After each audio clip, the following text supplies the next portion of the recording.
শুক্রবার কৈলাসহর মহকুমার অধীনে থাকা বিভিন্ন এলাকায় মনু নদীর বাঁধ পরিদর্শন করলেন বিধায়ক বীরজিৎ সিনহা ও জেলা কংগ্রেস সভাপতি মোহাম্মদ বদরুজ্জামান।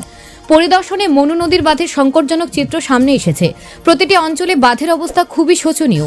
কোথাও বাঁধ ভাঙা রয়েছে, তো কোথাও বাঁধ নিচু হয়ে রয়েছে, কোথাও বাঁধ নির্দিষ্ট মাপ থেকে ছোট হয়ে রয়েছে। বাঁধের এই শোচনীয় অবস্থায় বাঁধের উপর দিয়ে প্রতিদিন অবৈধভাবে বালুর গাড়ি সহ ভারী যানবাহন চলাচল করছে বলে স্থানীয় গ্রামবাসীরা বিধায়কের কাছে অভিযোগ করেন। স্থানীয়দের আরও অভিযোগ, প্রতি বছর বর্ষার সময় প্রশাসন ও দপ্তরে দৌড়ঝাঁপ দেখা যায়। বর্ষাকাল চলে গেলে প্রশাসনের পক্ষ থেকে বাঁধের কাজ করানো হয় না। পৌর পরিষদের 17 নম্বর ওয়ার্ড। কি সমস্যা হলো ফ্লাডের সময় তারা আইয়া কিছু মেরামত করে, বাঁধের উপর দিকে জল গড়াইয়া যাইতে চায়, তখন ওই কিছু বস্তা ফেলানি হয়। এমনিতে কোনো সারা সিজন যায়, কোনো কাজ টাজ করে না। তখন আমরা তো ফ্লাডের সময় আমরা চিন্তিত থাকি, আমরা ঘরে থাকি না, আমরা ওই বাঁধের উপরে আইয়া উড়া টুরা বানাইয়া থাকি। ও যেখানে উঁচা জায়গা এখানে আমরা খুঁজিয়া আমরা এখানে গিয়া থাকি। এখন বাঁধের অবস্থা কেমন? বাঁধের অবস্থা খুব ভয়ানক, এদিকে চলাফেরার মতন কোনো উপায় নাই। সুইচ গেটটা নিয়ে কি সমস্যা? সুইচ গেটের এক সাইড দশিয়া পড়ে গেছে সুইচ গেট। এই সুইচ গেটে জল বাড়লে যে কোনো সময় সুইচ গেটের দিকে বাঁধ ভাঙে যেতে পারে। কোনো বন্যা নিয়ন্ত্রণ দপ্তর থেকে কেউ আইছে না, কেউ আইয়া শুধু ওই ফ্লাডের সময় তারা আইব, SDM DM এরা সব আইয়া দৌড়াদৌড়ি করবো, করিয়া ওই করবো বস্তা ফেলাও, এই ফেলাও সেই ফেলাও। এই বস্তা ফেলাই কি বান টক্কা করা যায়নি? গণকর গাঁওসভা আর এখানে তোমার যে গেছে ফ্লাড যে হয়েছিল, ফ্লাডের সময় তোমার ওখানে ফুক্কা হয়েছিল। ফুক্কা হওয়ার পরে ওদিকে বেদম জল বার হয়েছে, এরপরে বস্তা টস্তা মারার পরে এরপরে তো মোটামুটি তারা এখানে বস্তা মারার পরে বাজাবার হলো হাজ হইব, আর হাজ লইছে না। এরপরে বড় গাড়ি আইতনা করিয়া এখানে ফিলার উলার মারা হয়েছে। ফিলার উলার মারার পরে কইলো এখানে বালির পরে বন্ধ আনলো, নতুনভাবে আরবার খোলা হয়েছে। আমরা জিগাইলাম যে এটা খেললাই খোলা হইলো, কয় যে এটা নেতা হলে মানে তারা পারমিশন হল দিছে, পঞ্চায়েত থেকেও দিছে। এরপরে অন্য বড় নেতা হলে হইয়া দিয়েছেন, এই কারণে আরবার বর্তমানে বালির পরে। শুক্রবার কৈলাসহর মহকুমার কাউলিকুড়া, পশ্চিম কাউলিকুড়া, ঢাঢামারা, পশ্চিম কামরাঙ্গাবাড়ি, পূর্ব দুর্গাপুর, ছন্তৈল, সোনামারা, পশ্চিম গোবিন্দপুর ইত্যাদি এলাকায় মনু নদীর প্রায় 15 কিলোমিটার বাঁধ পরিদর্শন করেন বিধায়ক বীরজিৎ সিনহা ও জেলা কংগ্রেস সভাপতি বদরুজ্জামান। বাঁধ পরিদর্শন শেষে বীরজিৎ সিনহা সংবাদ প্রতিনিধিদের জানান যে রাজ্য সরকারের উচিত যুদ্ধকালীন তৎপরতার সাথে কৈলাসহরের মহকুমার মনু নদীর বাঁধের সংস্কার ও পুনর্নির্মাণের কাজ শুরু করা। খুব শীঘ্রই কাজ শুরু না করলে আসন্ন বর্ষায় কৈলাসহর জলের নিচে থাকবে বলে উনি আশঙ্কা প্রকাশ করেন। তাছাড়াও বিধায়ক আরও গুরুতর অভিযোগ করেন যে বাঁধের পাশে সুইচ গেটগুলো দীর্ঘদিন থেকে সংস্কারের অভাবে সুইচ গেটগুলো জরাজীর্ণ হয়ে রয়েছে। নির্মাণের পর থেকে এগুলো আর সংস্কার করা হয়নি। দপ্তরের আধিকারিকদের উদাসীনতার কারণে মনু নদীর পাড়ের বাঁধ এত শোচনীয় হয়ে রয়েছে। মনু নদীর বাঁধ এবং সুইচ গেটগুলি সংস্কার ও পুনর্নির্মাণের দাবিতে আগামীকাল 25শে জানুয়ারি কংগ্রেস দলের পক্ষ থেকে সকাল 10টায় কৈলাসহর কুমারঘাট রাস্তার অবরোধ করে বিক্ষোভ প্রদর্শন করা হবে এবং কৈলাসহরের রাঙাউটি গ্রাম পঞ্চায়েতের দেবীপুর এলাকায় ভারত বাংলাদেশের আন্তর্জাতিক সীমান্তের পাশে বাংলাদেশ সরকার অবৈধভাবে যে বাঁধ নির্মাণ করছে তার প্রতিবাদ দুপুর 12টায় দেবীপুর এলাকায় ভারত বাংলাদেশের আন্তর্জাতিক সীমান্তের উদ্দেশ্যে টিলাবাজার থেকে কংগ্রেস দল লং মার্চ শুরু করবে। কৈলাসহর মহকুমা বন্যা নিয়ন্ত্রণের যে বাঁধগুলো আছে এটা আজকে পরিদর্শন করলাম। আমি বদরুজ্জামান, ডিস্ট্রিক্ট প্রেসিডেন্ট, কমিটির ভাইস চেয়ারম্যান।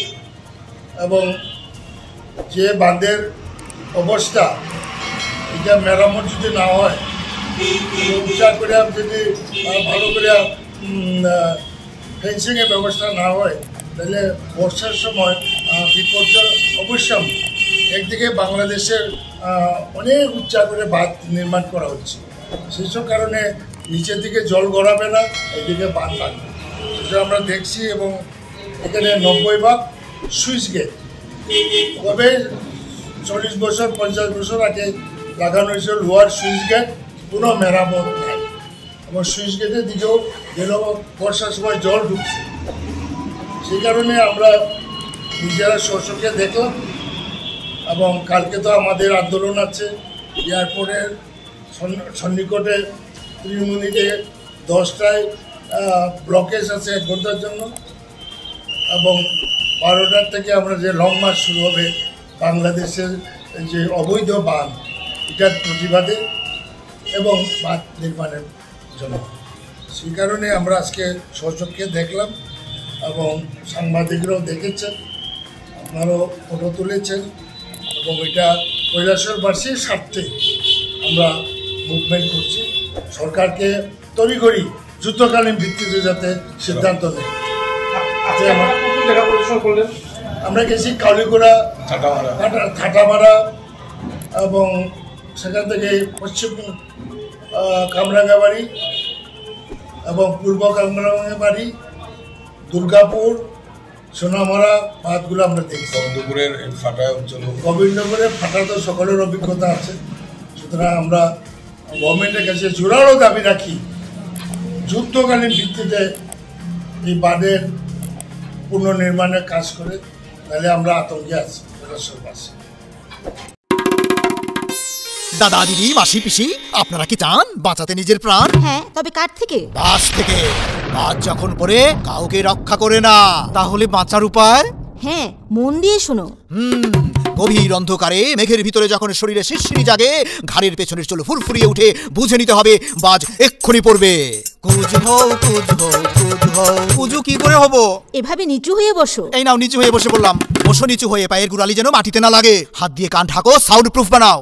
গোড়ালির সাথে গোড়ালি এমন ভাবে লাগাও যাতে বিদ্যুৎ এক পা দিয়ে অন্য পায়ে গিয়ে মাটির ভিতরে চলে যায়, কোনো অঙ্গের ক্ষতি না করে। কুজ হও, কুজ হও, কুজ হও। বাজ পড়ার আগে কুজ হও, কুজ হও, কুজ হও। জাতীয় দুর্যোগ ব্যবস্থাপনা কর্তৃপক্ষের জনসচেতনতা। আপনি কি 70 বছর পার করেছেন?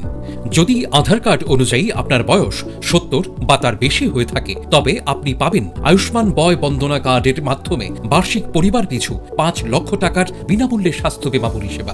abpmjay.tripura.gov.in এই ওয়েবসাইটের মাধ্যমে অথবা আয়ুষ্মান অ্যাপ এর দ্বারা নিজেই এই কার্ড বানিয়ে নিতে পারেন। এই প্রকল্পের আয়ুষ্মান কার্ড নিকটবর্তী স্বাস্থ্যকেন্দ্র অথবা কার্ড জেনারেশন ক্যাম্প থেকে অথবা এলাকার কমন সার্ভিস সেন্টার থেকেও ইস্যু করিয়ে নিতে পারেন। কার্ড ইস্যু করানোর জন্য আপনার আধার নাম্বার এবং মোবাইল নাম্বার সঙ্গে রাখবেন। আয়ুষ্মান ভারত প্রধানমন্ত্রী জন আরোগ্য যোজনার রাজ্যের এবং বহির্রাজ্যের সমস্ত তালিকাভুক্ত হাসপাতালে উক্ত প্রকল্পের সুবিধা পাওয়া যাবে। ত্রিপুরা স্বাস্থ্য সুরক্ষা সমিতি দ্বারা জনস্বার্থে প্রচারিত।